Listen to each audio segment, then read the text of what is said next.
Bueno, ¿qué tal? Les saluda Mary Joel Durán, periodista de la ciudad de Nueva York por más de 25 años. Gracias a todos por acompañarnos en este seminario web de COVID-19 de la Fundación Nacional de los Riñones. ¿Qué implica el levantamiento de las restricciones de coronavirus para los pacientes renales? Eso es lo que vamos a estar hablando en el día de hoy. Quiero presentarles a nuestros panelistas, los doctores Jaime Urribarri y Juan Roca.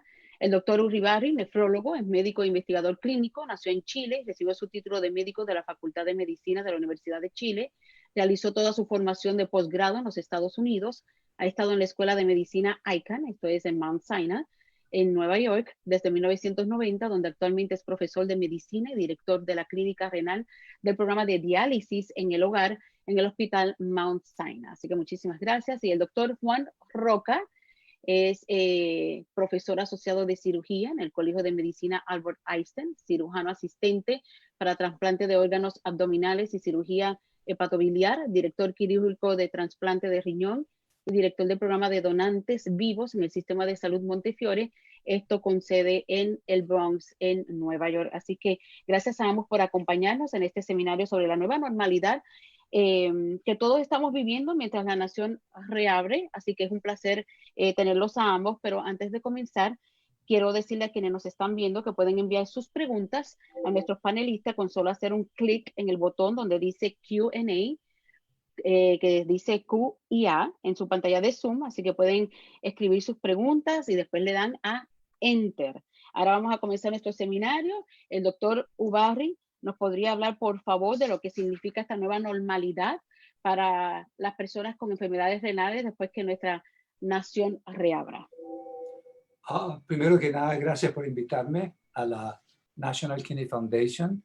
Creo que este es un programa importante en español porque la población de habla hispana está particularmente en peligro de tener complicaciones relacionadas con esta infección y es importante, por lo tanto, que se sientan en libertad de conversar en su idioma, hacer las preguntas que consideren convenientes para aclarar su situación.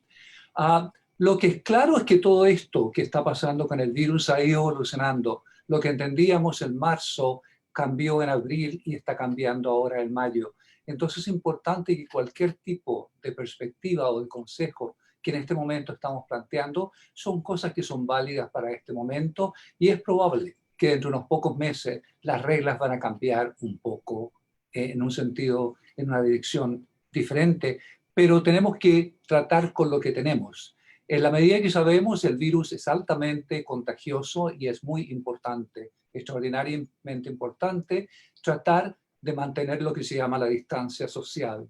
Los pacientes, toda la gente tenemos que hacerlo, y pacientes con insuficiencia renal, pacientes que están en diálisis, necesitan en forma muy especial tener precauciones al respecto porque tienen una predisposición mayor a complicaciones serias de la enfermedad. No es que necesariamente vayan a contagiarse más fácilmente, pero una vez que se contagia es probable que desarrollen muchas más complicaciones. Por lo tanto, es una enfermedad trascendental para ellos y tienen que evitarla, de tal manera que la apertura hacia más actividades libres significa que tiene que hacerse con restricciones. El paciente que tiene insuficiencia renal, desgraciadamente, va a tener que tener más precauciones en el nuevo mundo que una persona habitual. Enseguida, el otro elemento de riesgo es la edad, y mientras más edad la persona, más tiene posibilidad de tener complicaciones con el virus, y la mayor parte de la gente con problemas renales en este país tienden a ser de edad mayor, de tal manera que las dos cosas en conjunto se dan, y es una enfermedad extraordinariamente común en la población hispana. No hay manera de volver a lo que era la normalidad anterior. Tenemos que ir a poco irnos adaptando a esta nueva normalidad, que es muy relativa, y los principios fundamentales ahí son tratar de evitar el contacto, tratar de mantener distancia entre las personas.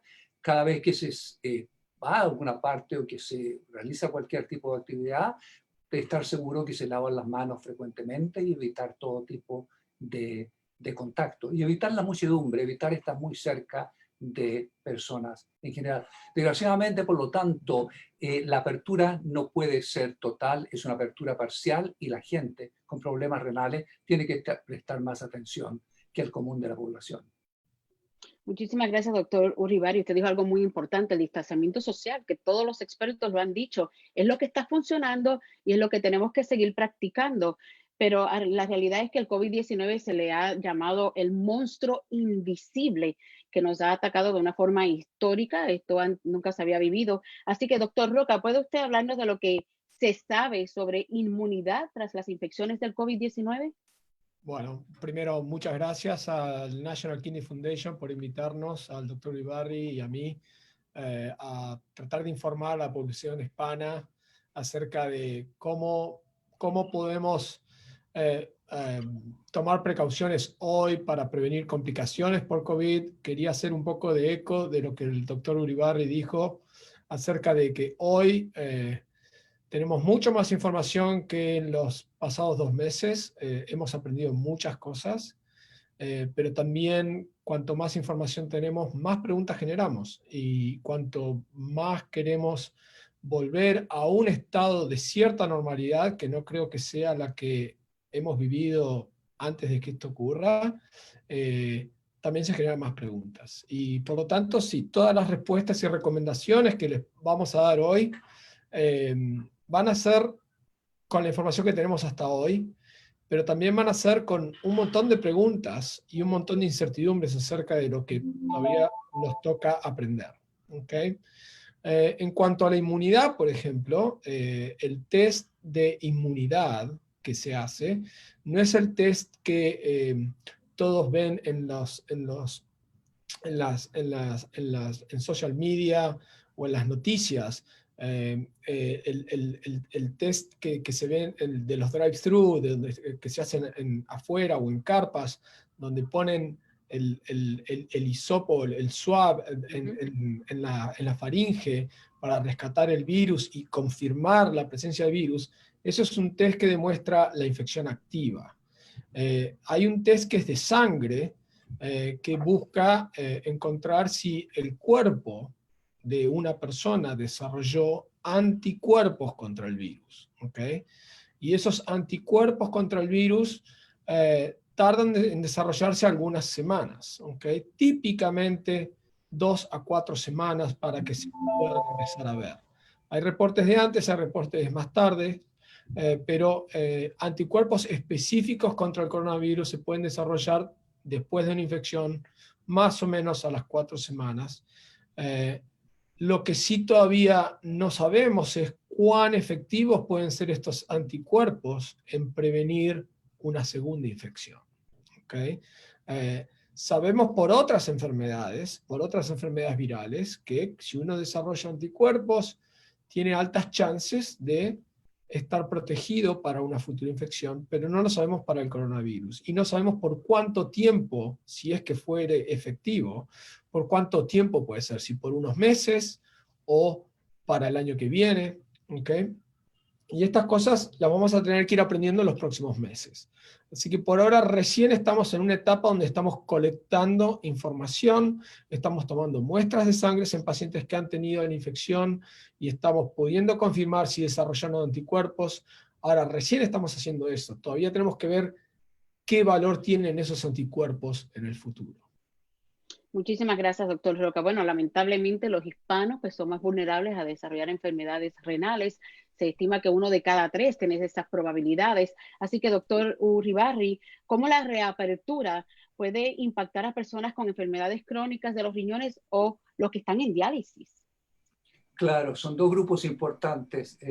Los pacientes que tienen problemas renales, que no están en diálisis todavía, tienen que asegurarse, al margen de lo del virus, que están tomando las medicinas, por ejemplo, todas las medicinas que tienen que tomar, y para evitar la progresión de esta insuficiencia renal. Eso es importante. Dentro de, aparte de las medicinas, está una nutrición adecuada, que es muy importante. En este país, la gran mayoría de los pacientes que desarrollan problemas de los riñones es debido a la diabetes y la hipertensión.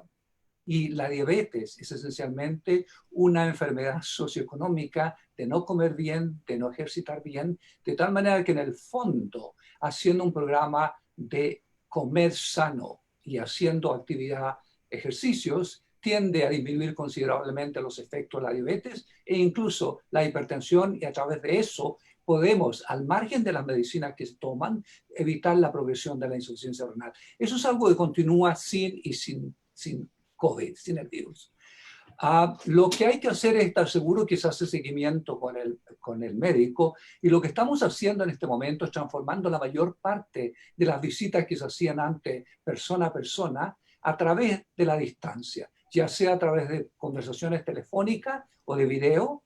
Muchos pacientes participan con mecanismos como el WhatsApp, como FaceTime, Zoom mismo y otras para poder establecer, por ejemplo, pueden tener un encuentro con el médico sin que tengan que ir a la consulta. Y si es necesario hacer exámenes de sangre, si es necesario recetarle algo. Lo importante es tratar de mantener una distancia social y evitar que estos pacientes con insuficiencia renal crónica se expongan a otra gente que puede estar potencialmente infectado. Y como usted sabe, el problema es que una persona puede contagiar sin dar signo de la enfermedad. Y eso es el problema. De tal manera que en la práctica un paciente tiene que considerar que cualquier otra persona con la cual está interactuando es un potencial enemigo, en el sentido de que puede darle el virus, y por lo tanto debe cuidarse y mantener la distancia social. Cuando un paciente está en diálisis, ahora existen dos posibilidades. Van a una diálisis en centros, en cuyo caso tienen que ir 3 veces a la semana. No tiene, digamos, otra alternativa. 3 veces a la semana, lunes, miércoles, viernes o martes, jueves y sábado. La distancia dentro de la diálisis misma está diseñada de tal manera que las máquinas no están muy cerca, pero existe toda la interacción del paciente en su camino a la diálisis, el transporte en la sala de espera, donde tiene que interactuar con otras personas y en la cual tiene que tratar de mantener una distancia social. En este momento, por ejemplo, aparece como algo muy importante en este sentido el tipo de diálisis a la cual yo me dedico más, que es el diálisis en casa, el diálisis peritoneal, que los pacientes aprenden a hacer en la casa.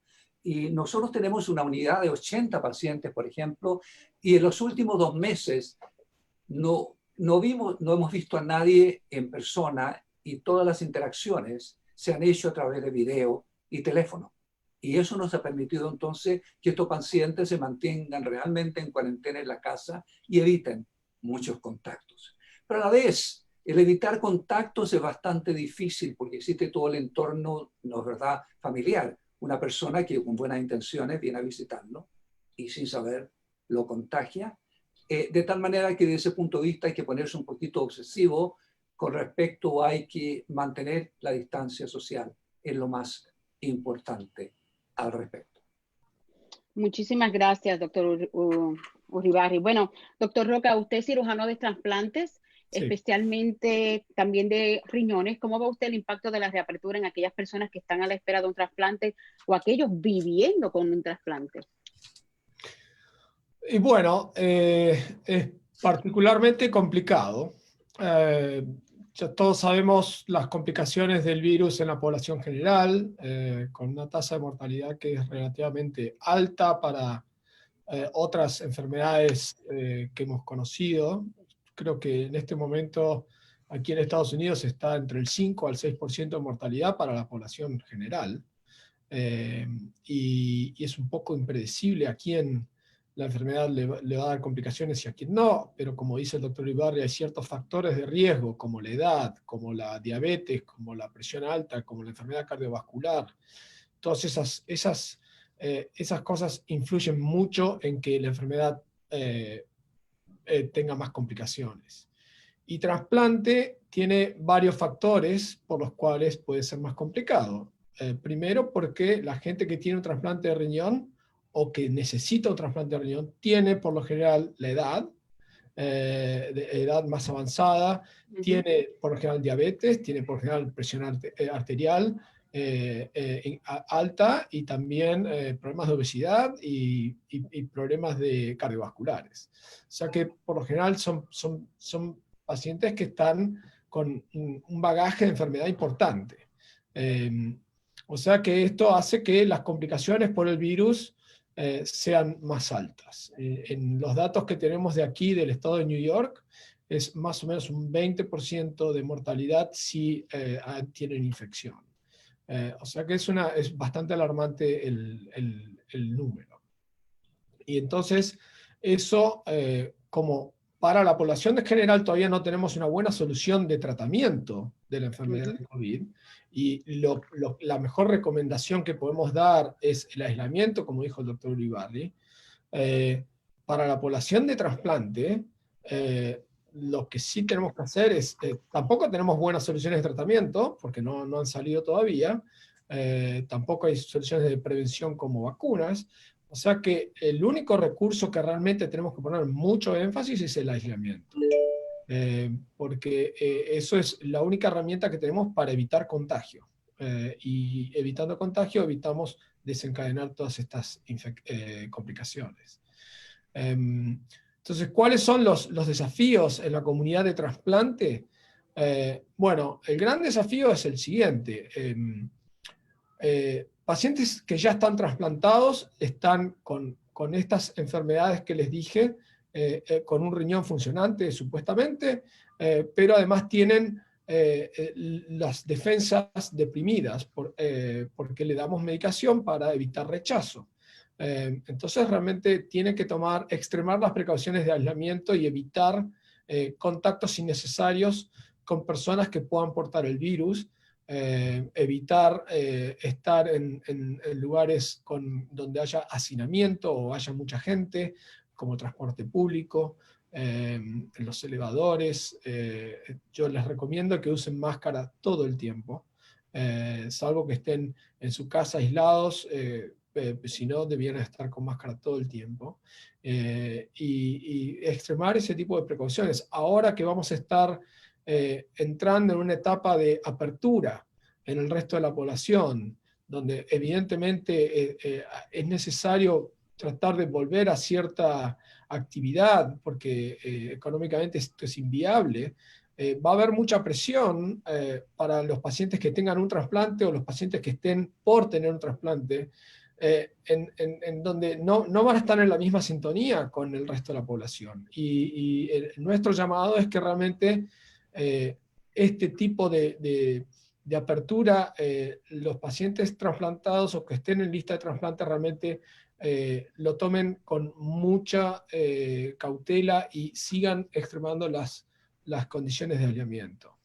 Hay una cosa que lo que vamos a hacer, nosotros estamos justamente en la etapa de planeamiento de reabrir los programas de trasplante de riñón, y vamos a tener que primero, mientras todavía las tasas de infección en la población, por ejemplo, aquí en New York o en otras partes del país que tengan altas tasas de infección, va a haber que empezar con pacientes que se consideren de bajo riesgo. Pacientes que no tengan enfermedad cardiovascular avanzada, pacientes que no sean de edad avanzada, pero también muchos pacientes que, dependiendo del tipo de match que podemos hacer entre el órgano y el paciente, hay ciertos pacientes que necesitan más nivel de inmunosupresión que otros. Y esos pacientes que necesitan más nivel de inmunosupresión pueden tener más complicaciones por COVID. Entonces, al principio vamos a empezar muy conservadoramente a empezar a trasplantar los pacientes que consideramos de bajo riesgo. Ahora, la consideración de bajo riesgo depende de cada centro de trasplante. Cada centro de trasplante sabe en qué comunidad está insertada, sabe cuán alta es la tasa de infección en la localidad donde se encuentra y conoce la situación de sus pacientes. Entonces, aquí, yo, por ejemplo, estamos en una población que es insertada en el Bronx, entonces tenemos población de alto riesgo, tenemos una gran población hispana, gran población afroamericana y con condiciones socioeconómicas bajas que dependen de mucho transporte público. Entonces, realmente tenemos que ser muy selectivos a quienes podemos beneficiar con un trasplante de riñón en este contexto. A medida que la situación mejore en esta localidad, tal vez empezamos a abrir un poco más hacia otros pacientes. Ok. Otros centros de trasplantes en otras zonas del país que estén con distintas situaciones de la población, de infección, tal vez puedan ser un poco más liberales y puedan trasplantar más pacientes. Pero por eso es muy importante que cualquier paciente que está en la lista de trasplante o pacientes que hayan sido trasplantados estén en contacto permanente con su centro de trasplante para tener las directivas del centro de trasplante que realmente se adaptan a las condiciones locales. Muchísimas gracias, doctor. O sea que el reto es mucho mayor para esta comunidad que es tan vulnerable. Bueno, gracias a ambos por estas informaciones tan importantes. Ahora vamos a pasar a las preguntas que han enviado los que nos están viendo en estos momentos y vamos a comenzar con Isabel Acevedo Guardiola, que pregunta cómo el COVID afecta a personas con, no sé si lo estoy pronunciando bien, IgAN, que está en etapa 3 y solo toman ACE inhibitors. ¿Personas que tienen qué?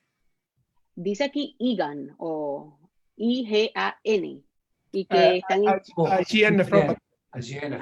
Yeah. y que están en etapa usted. 3 y solo toman ACE inhibitors o inhibitors. Ya, o sea, la preocupación, hay una enfermedad de los riñones que tiene mucha proteína en la orina, que cuando se hace una biopsia se encuentra cierta anormalidad que se llama IgA nephropathy. Entonces se refiere a ello. Y entonces la preocupación de ella con qué pasa con el tratamiento con ACE inhibitors. ¿Esa es la pregunta? Ajá, ¿qué pasa con ellos los que están en etapa 3? Etapa 3 significa en general que, estoy tratando de entender bien la pregunta, que en la insuficiencia renal hay varias etapas de avance, ¿no? ¿Verdad? Etapa 1 hasta etapa 5. Entonces, en términos de eso, de estar en etapa 3, significa que tiene una insuficiencia renal intermedia y que por lo tanto tiene un cierto riesgo mayor al desarrollar complicaciones en el caso que tuviera la infección. Yo pensé que el planteamiento de ella era más bien en términos de esa medicina específica, porque ha habido algún movimiento en la literatura en la manera como el COVID, como el virus entra a las células, es conectándose a un receptor en las células que tiene, para no complicar el asunto, es un receptor que es bloqueado o alterado por algún tipo de medicina que se usan para el tratamiento de estas condiciones y la hipertensión. Y ese tipo de medicina que ya mencionó se usa y podría, por lo tanto, interferir con la manera como el virus entra dentro de la célula, pero eso es algo controversial que no está claramente determinado en el sentido de si es peor o mejor.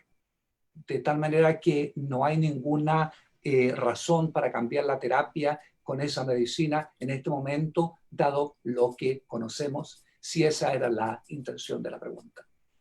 Ok, muchísimas gracias, doctor. Bueno, para el doctor Roca, porque dice cuáles son las medidas que debe tomar en el exterior un paciente trasplantado, y lo pregunta Wendy Díaz. En el exterior, fuera de Estados Unidos. Imagino que, son las mismas medidas que pueden tomar aquí dentro de Estados Unidos, porque la mejor medida que tenemos al alcance de la mano es la prevención de contacto con pacientes que estén infectados. Y como dijo el doctor Olivar hace un rato, los pacientes que están infectados pueden ser asintomáticos, o sea que realmente tenemos que tomar precauciones contra todos. Tenemos que realmente asumir que todos pueden estar infectados y evitar el contacto o estar cercano a menos de 2 metros de otras personas.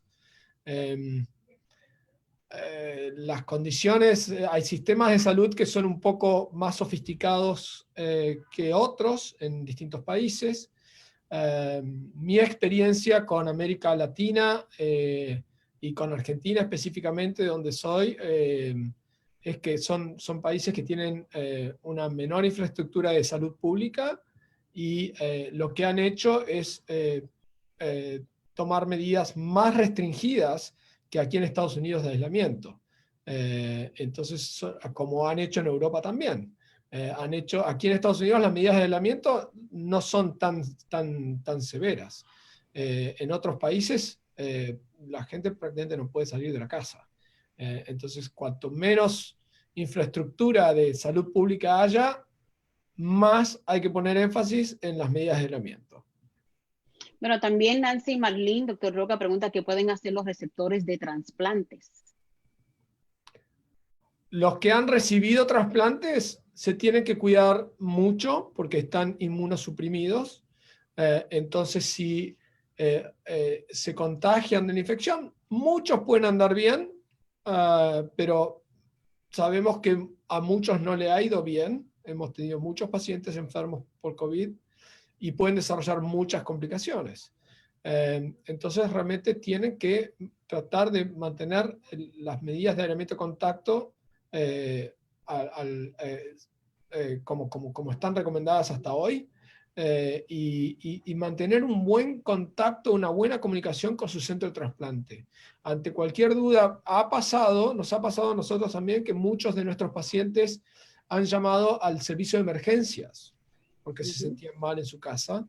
Y el servicio de emergencias, obviamente, tienen que responder y van a la casa y si no lo ven bien, los llevan al hospital más cercano. Y que tal vez no sea un hospital de trasplante. Entonces yo les pido que a los pacientes que están trasplantados, que primero llamen temprano si tienen algún síntoma o alguna duda de estar infectados y que su centro de trasplante realmente coordine rápidamente una evaluación. Obviamente si no se están sintiendo bien y tienen que llamar al servicio de emergencia, lo tienen que hacer. Pero siempre y cuando tengan tiempo de estar en buena comunicación en un centro de trasplante, que lo hagan porque lo que hemos hecho nosotros es tener una comunicación muy fluida con nuestros pacientes y los estamos trayendo a evaluación lo antes posible, antes de que desarrollen complicaciones. Muchísimas gracias. Ahora le quiero preguntar al doctor Uribarri. Luis Valverde dice, me encontraron un tumor canceroso en mi riñón derecho en enero por laparoscopic surgery. Me removieron el tumor y el riñón. Llevo un día normal. Él quiere saber si lleva una vida normal en términos, ¿no?, de alimentación y ejercicio, que si me puedo considerar como un paciente de alto riesgo. La verdad es que no creo, porque si le sacaron, como ella describe, el tumor en forma total, y me imagino que le revisaron el resto y no hay evidencia del tumor, le han sacado el tumor y ya no lo tiene más. Existe un cierto número de recurrencia de ese tumor, por lo tanto, a largo plazo ella necesita ser vista como una vez al año en seguimiento para estar segura que el tumor no vuelve. Pero en términos generales, aparte de si esa es toda la información que ella tiene, en sí no tiene necesariamente mayor riesgo por el problema del virus este. Bueno, Pleggy Crucellas pregunta a los pacientes con enfermedad renal que no están en diálisis si también son de alto riesgo, porque su hijo tiene de DENT, algo así. Sí, sí, ¿ya? Ajá. O sea, el paciente está en diálisis, claro que sí. El paciente en diálisis tiene mucho mayor riesgo de tener complicaciones con COVID y tener resultados malos. Como decía el doctor Roca, los resultados con los pacientes de trasplante, especialmente del grupo de él, del Bronx, que presentaron, son terribles los números. Los resultados en pacientes con diálisis también son malos. En general estamos hablando de una letalidad de como un 20%. No es para asustar a esta persona, pero en forma global, en forma estadística, si analiza pacientes en diálisis que adquieren la infección, hay hasta un 20% de mortalidad en ellos. Eso es una mortalidad extraordinariamente elevada y por lo tanto es un grupo de alto riesgo que tiene que cuidarse mucho. Entonces, desgraciadamente, como también el doctor Roca mencionaba, no tenemos terapia específica ni vacunas. Entonces, si una persona sabe que tiene ese riesgo tan elevado de tener complicaciones en el caso que desarrolle el virus, va a tener que cuidarse en forma intensa. Distanciamiento social, uso de mascarillas frente a cuando no está solo y lavarse las manos frecuentemente y evitar cualquier tipo de amontonamiento de gente en cualquier parte. Es una situación de alto riesgo. Muchísimas gracias, doctor Uribarri. Bueno, para el doctor Roca, dice Emilio Mangual, pregunta, mi hija actualmente está en la lista de espera para un trasplante de riñón. Uno de los requisitos para estar en la lista de espera fueron las vacunas, que estuvieran al día. Ya que no hay vacuna para el COVID, ¿qué recomendaciones se le dan a los pacientes que están en la lista de espera? Bueno, depende mucho de, como dije hace un ratito, del tipo de riesgo que ese paciente en particular presenta. ¿Ok? Y también depende mucho de en qué localidad está el centro de trasplante. Si está en una localidad donde hay alto riesgo de infección del virus o bajo riesgo de infección del virus. Sí, siempre que podamos dar vacunas a pacientes que están en la lista de espera para evitar que tengas infecciones después de un trasplante, lo hacemos. Y eso es una de las condiciones que tenemos antes de ponerlo en la lista de espera. En este caso, nuestra decisión de trasplantar a alguien, no tenemos vacuna para esto, nuestra decisión de trasplantar a alguien en este contexto de coronavirus es cuando realmente creemos, cuando ponemos todos esos factores juntos, que le vamos a dar un beneficio por darle el trasplante versus que esté en diálisis. Y como vemos, la mortalidad que nos acaba de dar el doctor Uribarri con diálisis y la mortalidad con un trasplante de riñón por la infección del virus es más o menos parecida. O sea que en algún momento vamos a tener que decidir de qué lado ponemos el riesgo. ¿Ok? Si de antes del trasplante o después del trasplante. Okay. Doctor Uribarri, Carlos Castro pregunta hasta qué punto sería más efectivo llevar a cabo una campaña masiva para mejorar los niveles inmunológicos de la gente y así evitar el contagio del COVID-19 en vez de esperar el desarrollo de una vacuna, y si una vez que se tenga la vacuna pueden volver a la normalidad. O sea, en la ausencia de vacuna no hay ninguna manera precisa de hacer un control inmunológico de la situación. Lo único que una persona que no tiene una enfermedad específica puede hacer es tratar de mantener un sistema inmunitario sano, que responda bien, y un sistema inmunitario sano es siempre el resultado de una vida sana, y una vida sana es siempre el resultado de un alimentarse bien y un hacer ejercicios permanentes y cuidarse. La clave de una vida sana con una buena inmunidad es comer bien y hacer suficiente ejercicio.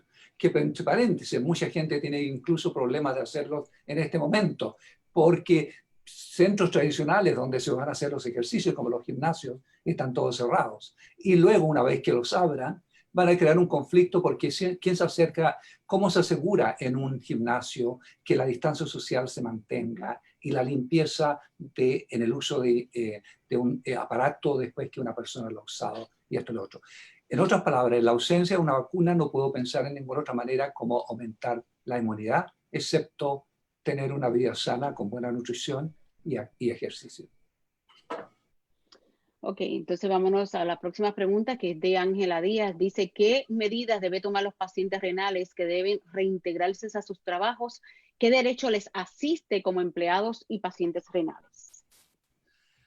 Eso es una pregunta complicada. En términos de derecho, no sé qué legalidad existe al respecto, qué protección. Es algo más bien que tiene que conversarse entre ellos y sus empleadores y hacer que el médico que los ve también participa como defensor del paciente. Claramente, si una persona tiene una susceptibilidad a tener más complicaciones con la infección, los médicos tienen que estar más abiertos a apoyar eso en forma, por ejemplo, de un tipo de carta, un tipo de certificado que documente que en realidad el paciente tiene mayor riesgo y sería importante tratar de hacer consideraciones a cualquier potencial movida dentro de la actividad que la persona trabaja, que lo exponga menos a otras personas. Hay mucha gente hay trabajos que se dan para hacerse desde la casa, ¿no? ¿Verdad? Y estamos acostumbrados a que no se hagan.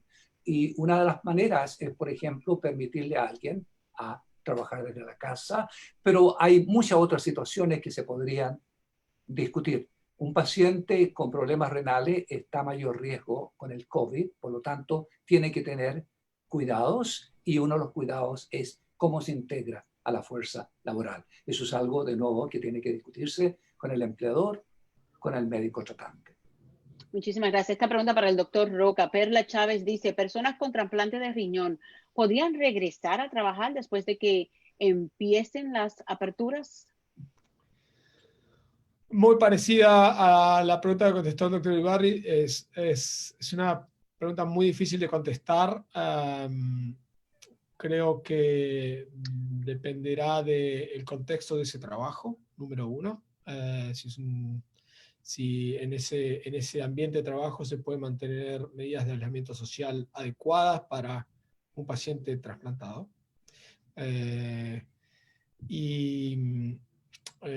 hecho, tengo muchos familiares de pacientes trasplantados que al principio de la pandemia dejaron de trabajar para evitar transmitirle la enfermedad a sus familiares trasplantados. Así que imagínense qué complicado es.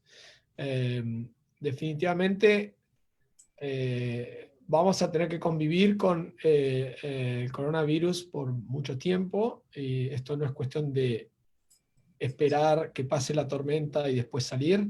Así que vamos a tener que ser creativos y buscar las maneras de reinsertar nuestros pacientes trasplantados en sus trabajos.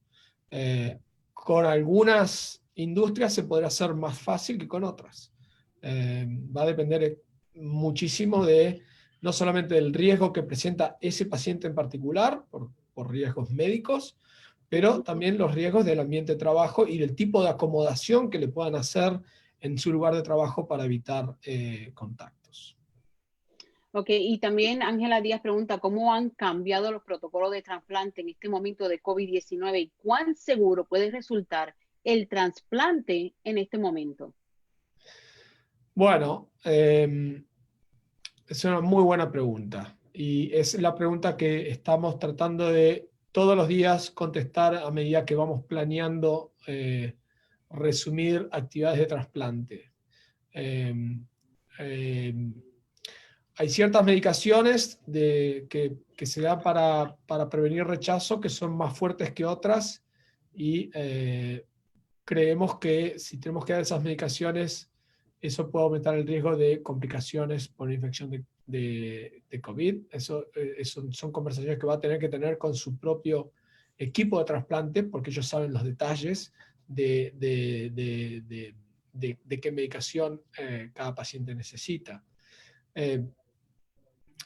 Creemos que, de nuevo, si alguien está yendo a diálisis 3 veces por semana y tiene cierto riesgo de exposición por tener que salir de su aislamiento para poder ir a la diálisis, no solamente la unidad de diálisis, donde la unidad de diálisis definitivamente ya hemos aprendido en todos los lugares de salud a tomar muchas precauciones, y puedo asegurar que así como aquí en el hospital sabemos tomar muchas precauciones para evitar el contacto, en las unidades de diálisis también.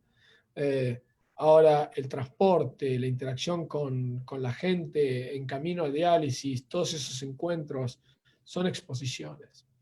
3 veces por semana.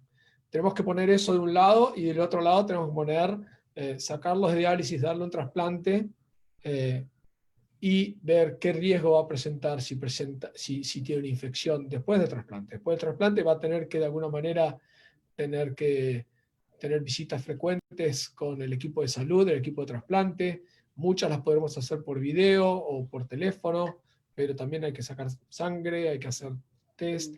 Y bueno, la vida después del trasplante no es solamente cuidados postoperatorios. Después el riesgo se mantiene porque tiene que seguir manteniendo medicación para evitar el rechazo. Así que yo creo que hay un grupo de pacientes que se beneficia de ser trasplantado en este momento, y principalmente en los próximos meses, a medida que veamos que las tasas de infección van cayendo, pero no creo que sean cero las tasas de infección por muchos meses, así que siempre va a haber que ir confirmando qué riesgo presenta cada paciente. La verdad que es caso por caso. Muchísimas gracias. Doctor Uribarri, Melfri Taktuk pregunta, ¿cómo afecta el COVID-19 en caso de tener proteinuria crónica? De nuevo, proteinuria es una de las manifestaciones de las enfermedades renales, por ejemplo, presentarse. Normalmente en la orina no hay mucha proteína, con exceso de proteína en la orina implica que la persona tiene una enfermedad renal como la que tenía la persona anterior que mencionó.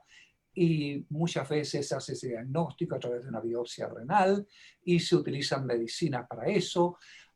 Habría que saber más elementos de lo que hay ahí, cuán comprometida está la función del riñón misma, aparte de la proteinuria, pero de todas maneras entra ella dentro de la categoría de un paciente con problema renal crónico, con quizás una inmunidad global relativamente menor que la de la población general y por lo tanto a más riesgo de tener complicaciones del virus. De tal manera que yo la colocaría dentro del mismo nivel, no del paciente de diálisis o de trasplante, pero sí dentro de los problemas renales crónicos en general. Y de nuevo, tenemos que buscar los otros elementos claves de la biología también, ¿no? ¿Verdad? La edad, qué edad tiene la persona.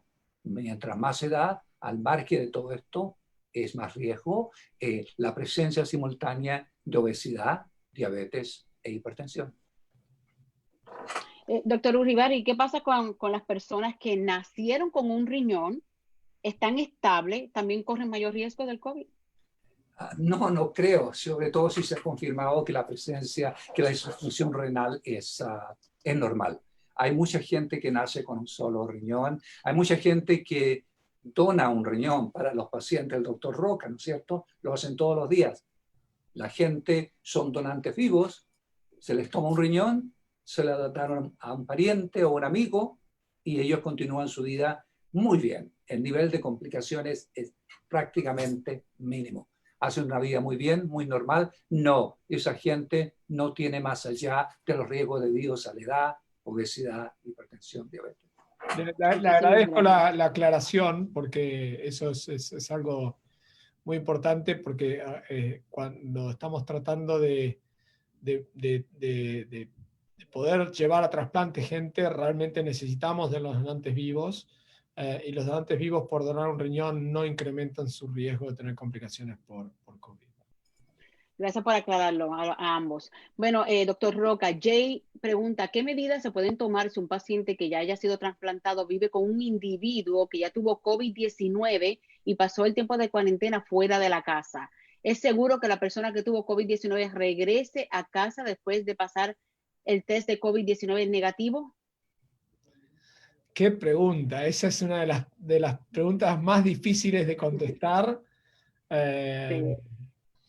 Primero, bueno, eso es algo, creo que la persona ya pasó la infección, si tiene repetidos test que no pueden rescatar el virus de la faringe, si ha desarrollado anticuerpos, realmente, y si ha pasado un buen tiempo después de la infección, por lo menos 4 semanas, diría yo, el riesgo es mínimo. O sea, creo que en ese sentido, esa persona en sí no representa un riesgo de contagio, pero si esa persona está en contacto con otros, puede ser que lo traigan la ropa, en otras cosas. No porque la persona cargue el virus en su cuerpo, pero sí en elementos. Entonces, yo todavía mantendría ciertas precauciones de contacto, porque esa persona, si no está aislada con la persona que está trasplantada y está en contacto con el mundo exterior, puede de alguna manera traer el virus en alguna otra forma. Pero es una pregunta difícil, porque tampoco sabemos si esa persona que ya pasó la infección, si puede ser reinfectada. ¿Okay? Creemos que no, pero no lo sabemos. ¿Okay? Y hasta que no tengamos un poco más de evidencia, no creo que sea un buen consejo decir que no pasa nada. Okay. James Payton pregunta, soy trasplantado de riñón hace 5 años. He escuchado mucho que si nos aislamos demasiado, vamos a perder todavía más nuestro sistema inmune. So, él quiere saber qué entonces deben hacer. Bueno, las precauciones de contacto hay que mantenerlas. Porque si tienen infección, lo más probable es que no le vaya tan bien como a otra persona que no está trasplantada. Entonces es importante evitar la infección, hasta tanto tengamos alguna otra solución. ¿Okay? Eso seguro. Y después vuelvo a lo que dijo el doctor Ulibarri. La mejor manera de mantener las defensas equilibradas es tener un buen balance de dieta y de ejercicio. Entonces, si uno va a tomar ciertos riesgos de salir de su casa, tiene que tomar muchas precauciones y por lo menos que sea para una buena causa, que es para poder alimentarse bien o poder hacer algún nivel de ejercicio que lo mantenga en buen estado de salud. Bueno, esta pregunta es para los dos, porque Denny Anchia pregunta, me gustaría saber qué medidas y recomendaciones están tomando ustedes para seguir refiriendo pacientes para trasplante y transición para diálisis en casa durante esta pandemia. Lo dejo al doctor Ulibarri empezar. Bueno, hubo un momento en el cual, como médico que ve pacientes que están en diálisis o que tienen insuficiencia renal avanzada y que van a ir a trasplante, que necesitan luego, hubo un periodo hace un mes atrás en el cual la situación con la infección estaba tan grave que yo sencillamente en forma personal disuadí a pacientes que se hicieran el trasplante en ese momento sin saber qué estaba pasando con la situación general. Pero ahora que la cosa se está normalizando más, no está totalmente normal, pero la consideración en número de pacientes, para darle una idea, en el hospital donde trabajo yo en el Sinai, en el pique había 900 y tanto, un país de 1000 camas, un hospital de 1000 camas, 900 y tantos con COVID positive, prácticamente todos, y en este momento son 200 y tanto, para dar una idea de magnitud cómo la cosa está cambiando. De tal manera que, volviendo atrás, en un momento, un mes atrás, mi posición era de que no era conveniente en ese momento hacer un trasplante renal. Pero ahora la cosa está cambiando y como dice el doctor Roque, lo va a dejar a él responder, hay ya más mecanismos en lugar que pueden ayudar en este sentido de proteger al paciente. Una cosa que es importante que los pacientes consideren es lo siguiente, y yo hago diálisis. Lo mejor para un paciente con insuficiencia renal avanzada es el trasplante, no cabe duda. Si un trasplante funciona bien, es fantástico, es fantástico. Ahora hay complicaciones relacionadas con él. La sobrevida en general en pacientes, si nos olvidamos del COVID, en pacientes de diálisis a largo plazo, es menor que en una población similar que fue en trasplante. Entonces, hay que considerar eso también, que es importante darle la oportunidad a un paciente que tiene la posibilidad de un trasplante, que tenga el trasplante. No solo se puede considerar lo del COVID en este momento, y en este momento el COVID se está solucionando un poquito. No sé si fue claro, le dejo al doctor Roca. Fue muy claro. Y sí, nosotros de la misma manera estamos ahora con una tasa de pacientes en el hospital que es más o menos un 25%, pacientes COVID. Creo que esto aplica a la mayoría de los centros de trasplantes del país que que están en zonas afectadas. Una de las condiciones que consideramos claves para poder resumir o volver a hacer trasplantes de riñón, algunos trasplantes de otros órganos hemos continuado, pero de riñón hemos parado.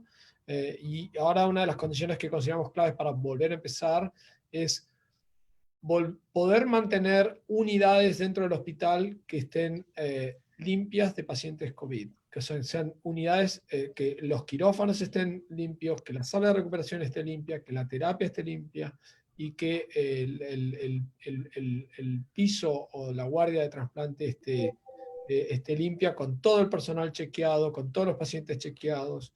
Cuando los pacientes ingresan para recibir un trasplante, ya sea por donante vivo o por donante cadavérico, se les hace test. No solamente al que recibe el trasplante, se le hace test de sangre y de nasofaringio para ver si tienen el COVID. También al donante vivo o al donante cadavérico. Se le hacen 2 test a cada uno, se asegura que dentro de 48 horas tengan test negativos para COVID y recién ahí podemos dar el paso a hacer el trasplante. Ahora, el desafío va a venir una vez que si tenemos una un trasplante que no tiene ningún tipo de complicación, y una vez que se van a la casa, es cómo van a prevenir la infección en casa. ¿Okay? Entonces ahí está ese trabajo que tenemos que hacer con cada uno de nuestros pacientes y ver en qué condiciones están en su casa, quiénes viven con ellos, qué riesgos pueden implicar los que viven con ellos, si van a depender de transporte público o no, si podemos tener que arreglar otra manera de arreglar las visitas y todo. Pero yo creo que vamos a tener una actividad importante de trasplante que va a ir creciendo en los próximos meses, porque hemos puesto todo esto, lo hemos parado, y realmente los pacientes realmente necesitan seguir para adelante, y el trasplante es un tratamiento muy importante y se están acumulando de un lado, y ahora tenemos que empezar a moverlos para el otro, así que vamos a tener que empezar a incrementar la actividad. Creo que las condiciones, por lo menos aquí en el Bronx, que es uno de los lugares que más infecciones COVID ha habido, ya estamos en condiciones de empezar a trasplantar selectivamente. Imagínense, doctores, ustedes ambos están en la ciudad de Nueva York, el epicentro del coronavirus. Así que me imagino el reto que ustedes como doctores también tienen que enfrentar. Vámonos con la pregunta de Yaritza Rivera, que dice, ¿se conoce de pacientes trasplantados con síntomas adicionales a los que ya conocemos del COVID-19? Otra buena pregunta. Hemos visto que la presentación clásica, que puede ser fiebre, tos, en los pacientes que son sintomáticos, los síntomas en los pacientes trasplantados por cáncer suelen ser un poco más leves, ya que tiene un sistema inmunológico que está debilitado por la medicación para prevenir el rechazo. Entonces, pueden ser que desarrollen menos síntomas, o que si desarrollan síntomas sea un poquito más tarde en el proceso de la enfermedad. Entonces, apenas desarrollan síntomas, realmente tenemos que actuar, porque quiere decir que tal vez estuvieron varios días ya infectados. Así que hemos visto que presentan menos fiebre que la población general, menos tos, menos cefalea. Y eso es muy importante. En el momento que presentan los síntomas, puede ser que ya haya pasado más tiempo y que el virus se haya multiplicado más, de manera que pueda dar síntomas. Pero el tipo de síntoma es el mismo, solamente que se presenta en menor frecuencia. Ok, tenemos una pregunta para cada uno para terminar. Doctor Roca, aquí me dice una persona, mi nombre es Manuel Urite, yo tengo un trasplante de riñón desde el 2012 y trabajo en una clínica de oftalmología como técnico. Me pidieron regresar a trabajar. ¿Cuál es su consejo en cuanto a medidas de prevención, o es mejor mantenerme aislado en casa?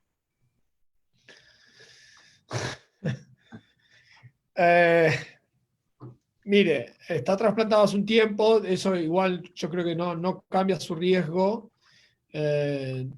Trabaja en healthcare, eso puede ser un ambiente de más riesgo porque hay pacientes que pueden estar infectados.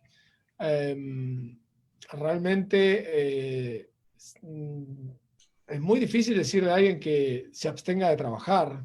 En algún momento va a tener que volver a hacerlo, pero creo que las condiciones de seguridad, de protección personal, el famoso PPE que decimos, tienen que ser máximas en su caso. Si va a tener contacto directo con pacientes, la verdad que no creo que hoy, como está la situación, yo le pueda recomendar que vuelva a trabajar. Vámonos ahora a pasar con el doctor Uribarri, para que nos diga, para aquellas personas que tienen miedo a ir a los hospitales a hacerse sus diálisis, ¿qué le puede recomendar? Que hablen con sus médicos, que hablen con el equipo. Pacientes en diálisis deben comunicarse, como decía el doctor Roca, los pacientes trasplantes deben comunicarse con el centro de trasplante, los pacientes en diálisis deben comunicarse con las unidades de diálisis, con la enfermera jefa, con el médico director de la diálisis, hacerle el planteamiento de cuáles son sus preocupaciones y les van a aclarar, como, por ejemplo, una vez que cómo las máquinas se limpian, cómo la distancia entre paciente, entre máquina, es suficientemente separada para no crear riesgo, cómo tratar de evitar, qué está haciendo la unidad de diálisis, por ejemplo, para evitar que el periodo de espera, antes que lo llamen, cuando los pacientes se juntan en la sala de espera, ¿no es verdad?, antes de entrar a la diálisis misma, qué precauciones están haciendo para evitar que se aglomere gente y se mantenga a distancia, qué están haciendo en términos de facilitar el transporte para evitar que haya contagio. Conversar con ellos y ver cómo, una vez que un paciente esté en una diálisis en centro, no puede ser. Para darle un poco de propaganda a mis programas, hay que pensar, por lo tanto, en la diálisis en casa. Otra posibilidad importante. Eso es un aviso gratis que estoy pasando. La diálisis en casa es algo que le da una de las facilidades que le da al paciente es hacerlo no en un centro. Pero en un centro de diálisis sí se puede ir a diálisis. Es solamente que tienen que conversar con el centro mismo para asegurarse cuáles son las condiciones. Muchísimas gracias. Bueno, a todos los que nos están viendo, los que se han conectado, les queremos recordar que si no contestamos sus preguntas en estos momentos, pues les serán contestadas en los próximos días a través de sus correos electrónicos, así que no se preocupen. Muchísimas gracias al doctor Juan Roca y al doctor Jaime Uribarri por participar de este seminario tan importante para la comunidad hispana, una de las más, por supuesto, afectadas con los problemas renales, de parte de esta servidora, Mary Joel Durán. Muchísimas gracias también a la Fundación Nacional de Riñones por darnos esta gran oportunidad. Muy buenas tardes, gracias a todos. Gracias. Muchas gracias. Muchas gracias. Un gusto. Hasta luego.